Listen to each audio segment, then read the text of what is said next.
ছাত্রদলের ঢাকা বিশ্ববিদ্যালয়ে 18টি হল কমিটি ঘোষণা করেছে। তো সেই ঘোষণার প্রেক্ষিতে আমরা দেখেছি যে সারাদিন সামাজিক যোগাযোগ মাধ্যমে ঢাকা বিশ্ববিদ্যালয়ের কিছু একদম উদ্দেশ্যপ্রণোদিতভাবে বিভিন্ন রাজনৈতিক সংগঠন এবং সেই সংগঠনের নেতা এবং কর্মীরা বিভিন্নভাবে ঢাকা বিশ্ববিদ্যালয়ের শিক্ষার্থীদেরকে উস্কিয়ে দেওয়ার চেষ্টা করেছে যে ফল রাজনীতির মাধ্যমে নতুন করে গেস্ট রুম, গণরুম, নিপীড়নমূলক রাজনীতি ব্যবস্থা ঢাকা বিশ্ববিদ্যালয়ে চালু হওয়ার তারা আশঙ্কা করেছে। এবং তারা আরেকটি বিষয় সামনে এনেছে যে 17 জুলাই বিভিন্ন হলগুলোতে হল প্রভোস্টের কাছ থেকে একটি লিখিত স্মারকলিপি নেওয়া হয়েছিল, যেখানে তারা বলেছিল যে ভবিষ্যতে কোনো ধরনের ফল রাজনীতি থাকবে কিনা এই ব্যাপারে তারা একটি লিখিত নিয়েছিল। দেখেন, RICL TMX, যুগের পর যুগ স্থাপনা থাকে মজবুত। 5 আগস্টের আগে বাংলাদেশে একটি রাজনৈতিক ব্যবস্থা ছিল, যেটি ছিল ফ্যাসিবাদী ব্যবস্থা এবং একটি রাজনৈতিক নিপীড়নমূলক ব্যবস্থা। এবং এই ঢাকা বিশ্ববিদ্যালয়ে সবথেকে বেশি নিপীড়িত হয়েছে যে সংগঠনটি, সেই সংগঠনটি হচ্ছে বাংলাদেশ জাতীয়তাবাদী ছাত্রদল। সেই বাংলাদেশ জাতীয়তাবাদী ছাত্রদলের নেতাকর্মীরাই কিন্তু এই গেস্ট রুমে, গণরুমে সবথেকে নিপীড়নের শিকার হয়ে তাদের যে রাজনৈতিক এবং সাংবিধানিক অধিকার, সেই অধিকার থেকে বঞ্চিত হয়েছে এবং বিভিন্নভাবে ঢাকা বিশ্ববিদ্যালয়ে তাদের শিক্ষা কার্যক্রম বাধাগ্রস্ত হয়েছে। এই রাজনীতির বিপরীতে আমরা 5 আগস্ট পরবর্তী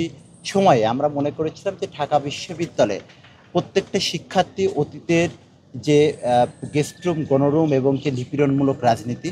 সেই নিপীড়নমূলক রাজনীতির বিপরীতে গিয়ে একটু উদার, গণতান্ত্রিক এবং শিক্ষার্থীবন্ধব রাজনীতি উপহার দেবে। কিন্তু আমরা 5 আগস্ট পরবর্তী সময় থেকে দেখেছি ঢাকা বিশ্ববিদ্যালয়ে, প্রথমে ঢাকা বিশ্ববিদ্যালয় এবং হলগুলোতে একটি বিরাজনীতিকরণের চেষ্টা করা হয়েছে এবং সেই রাজনীতিকরণের মাধ্যমে শিক্ষার্থীদের যে গণতান্ত্রিক সাংবিধানিক অধিকার, যেটি বিগত ফ্যাসিস্ট আমলে ব্যাপকভাবে বাধাগ্রস্ত করা হয়েছিল শেখ হাসিনার নেতৃত্বাধীন ফ্যাসিস্ট সরকার, ঠিক একইভাবে একটি কতিপয় গোষ্ঠী আমরা দেখলাম যে 5 আগস্টের পর থেকে সেই সাংবিধানিক এবং রাজনৈতিক অধিকারকে পুনরায় বাধাগ্রস্ত করার চেষ্টা করেছে। আমরা বাংলাদেশ জাতীয়তাবাদী ছাত্রদল 5 আগস্ট পরবর্তী সময় থেকে ঢাকা বিশ্ববিদ্যালয় সহ বাংলাদেশের প্রতিটি শিক্ষা প্রতিষ্ঠানে অত্যন্ত সহনশীলতার সাথে শিক্ষার্থীদের যে মনোভাব, সেই মনোভাবকে ধারণ করে আমরা কিন্তু সহনশীল একটি উদার গণতান্ত্রিক রাজনৈতিক পরিবেশ তৈরি করার কার্যক্রম চেষ্টা করে এসেছি,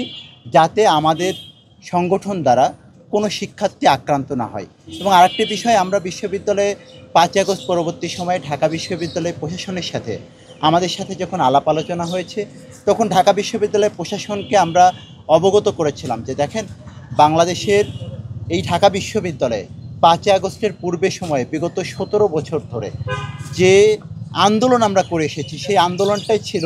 এদেশের জনগণের যে গণতান্ত্রিক অধিকার, একই সাথে শিক্ষার্থীদের যে রাজনৈতিক বা গণতান্ত্রিক অধিকার, সেই অধিকার বাস্তবায়ন করার লক্ষ্যেই আমরা বাংলাদেশ জাতীয়তাবাদী ছাত্রদল কিন্তু আমাদের কার্যক্রম পরিচালনা করে এসেছি। বা আমাদের এই কার্যক্রম পরিচালনা করতে গিয়ে বাংলাদেশ জাতীয়তাবাদী ছাত্রদলের হাজার হাজার ছাত্রদলের নেতাকর্মীরা শহীদ হয়েছেন, গুম হয়েছেন, পঙ্গুত্ববরণ করেছেন এবং সর্বশেষ জুলাই আগস্টের যে গণ অভ্যুত্থান, সেই গণ অভ্যুত্থানে বাংলাদেশ জাতীয়তাবাদী ছাত্রদলের প্রায় 1.5 শতাধিক নেতাকর্মী কিন্তু শহীদ হয়েছে। আমরা বলেছি যে দেখেন, আমাদের শত শত নেতাকর্মীদের রক্তের উপর মারিয়ে যে গণতান্ত্রিক অধিকারের যে পরিবেশ তৈরি হয়েছে, সেই গণতান্ত্রিক অধিকার আমরা কোনোভাবেই যাতে ভুলণ্ঠিত না হয়, সেই লক্ষ্যে কিন্তু আমরা কাজ করব। এবং আমরা বলেছি যে আমরা যে বিষয়গুলো নিয়ে অতীতে আন্দোলন সংগ্রাম করেছি, যে অভিজ্ঞতা আমরা অর্জন করেছি, সেটি কিন্তু পুনরায় আমাদের মাধ্যমে ফিরে আসার ন্যূনতম কোনো সম্ভাবনা নেই। এবং আমরা তাদেরকে আশ্বস্ত করেছিলাম যে হল প্রশাসন হলগুলোকে নিয়ন্ত্রণ করবে এবং হল প্রশাসন হলের শিক্ষার্থীদের সিট বন্টন থেকে শুরু করে সার্বিক বিষয়ে তারা কিন্তু দায়িত্ব গ্রহণ করবে। কিন্তু সেখানে কোনো রাজনৈতিক সংগঠনের কোনো প্রকার কোনো প্রভাব বিস্তারের কোনো সুযোগ থাকবে না, আমরা কিন্তু তাদেরকে এবং আশ্বস্ত করেছি। এবং সেটি বাস্তবায়নের লক্ষ্যে বাংলাদেশ জাতীয়তাবাদী ছাত্রদলের প্রত্যেকটি নেতাকর্মীকে নির্দেশনা প্রদান করা হয়েছে এবং সেই নির্দেশনা মোতাবেক বাংলাদেশ জাতীয়তাবাদী ছাত্রদলের হল পর্যায়ের সকল নেতৃবৃন্দ তাদের কার্যক্রম পরিচালনা করে এসেছে। এবং আমরা দেখেছি যে সেই কার্যক্রম পরিচালনা করতে গিয়ে আজ পর্যন্ত ঢাকা বিশ্ববিদ্যালয়ে এমন একটি ঘটনা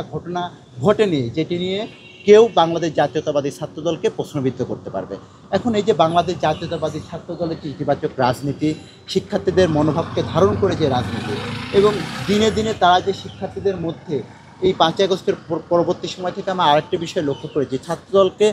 বিভিন্নভাবে টার্গেট করে ছাত্রদল নিয়ে কিন্তু অপপ্রচার করা হয়েছে, এবং সেই অপপ্রচারের বিরুদ্ধে বাংলাদেশ জাতীয়তাবাদী ছাত্রদলের নেতাকর্মীরা প্রত্যেকটি সময় অত্যন্ত সহনশীলতার সাথে ঢাকা বিশ্ববিদ্যালয় ক্যাম্পাসে তারা কিন্তু তাদের রাজনৈতিক কার্যক্রম পরিচালনা করে এসেছে, এবং আমরা কোনো প্রকার কোনো উস্কানিতে আজ পর্যন্ত আমাদের কোনো নেতাকর্মী পা দেই। আমাদের নেতাকর্মীদের উদ্দেশ্যে আমরা বলেছি যে আমরা শিক্ষার্থীদের মনোভাবকে ধারণ করে আমরা ইতিবাচক রাজনীতির উদাহরণ তৈরির মাধ্যমে, যেহেতু বিগত দিনের যে অপরাজনীতি সবথেকে বড় ভুক্তভোগী সংগঠন বাংলাদেশ জাতীয়তাবাদী ছাত্রদল, সেই ভুক্তভোগী একটি সংগঠনের একজন নেতা বা কর্মী হিসেবে শিক্ষার্থীদের অধিকার বাস্তবায়নে এবং আমার যে রাজনৈতিক সাংবিধানিক অধিকার, সে অধিকার বাস্তবায়নে আমাদের শেষ রক্তবিন্দু পর্যন্ত কিন্তু আমরা লড়ে যাব। আমাদের রাজনৈতিক কিংবা সাংবিধানিক অধিকার বিগত দিনে ফ্যাসিস্ট স্বৈরাচার হাসিনা বিভিন্নভাবে ক্ষুণ্ণ করেছে, এবং সেই ক্ষুণ্ণ করার অপরাধে এই বাংলাদেশ থেকে কিন্তু তাদেরকে বিতাড়িত হয়েছে। সুতরাং এই রাজনৈতিক অধিকার বা সাংবিধানিক অধিকার পুনরায় কেউ ক্ষুণ্ণ করার অধিকার রাখে না, এবং সেই অধিকার যদি কেউ ক্ষুণ্ণ করতে চায়, আমরা কিন্তু আমাদের ইতিবাচক সহনশীল রাজনীতি দিয়ে শিক্ষার্থীদের মনোভাবকে ধারণ করে সেই রাজনীতির মাধ্যমে এই ষড়যন্ত্র আমরা মোকাবেলা করব।